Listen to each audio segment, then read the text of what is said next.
مفتی صاحب، ایک بندہ ایسے وقت میں تراویح میں شامل ہوا جو کچھ رکعت تراویح کی اس کی رہ گئی تھی۔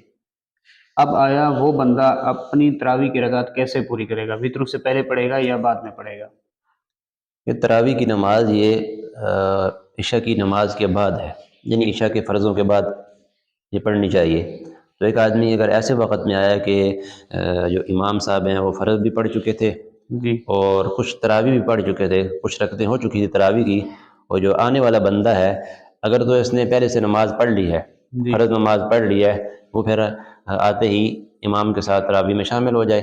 جی اور اگر اس نے پہلے سے فرض نماز سنتے نہیں پڑھی جی تو پہلے آ کر انفرادی طور پر اپنے فرض اور سنت نماز پڑھے، پھر اس کے بعد امام کے ساتھ تراویح میں شامل ہو جائے۔ یہاں ایک بات یہ بھی نوٹ کرنی چاہیے کہ اگر یہ جو اس کی تراویح کی رکعتیں فوت ہوئی ہیں، یہ سمجھتا ہے کہ میں فوت شدہ تراویح کی رکعتیں پڑھ کر امام کے ساتھ شامل ہو جاؤں گا، جی میری مزید رکعتیں فوت نہیں ہوں گی، جی پھر تو وہ اسی وقت پڑھ سکتا ہے۔ جی اور اگر اسے یہ ڈر ہے کہ میں فوت شدہ رکعتیں پڑھنے میں لگوں گا تو مزید نئی رکعتیں رہ جائیں گی، پھر اس صورت میں فوت شدہ رکعتیں اس وقت نہ پڑھے، اس وقت تو امام کے ساتھ شامل ہو جائے، اور جب امام وطر پڑھے جی تو یہ امام کے ساتھ ہی وطر میں شامل ہو جائے۔ تو امام کے ساتھ وطر پڑھنے کے بعد جو اس کی رکعتیں فوت ہوئی ہوگی پہلے والی، جی تو جی وہ پھر وطر کے بعد پڑھ لے۔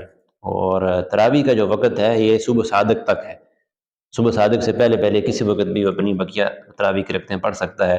البتہ اگر صبح صادق طلوع ہو گئی تو پھر اس کے بعد اس کی قضا نہیں ہے۔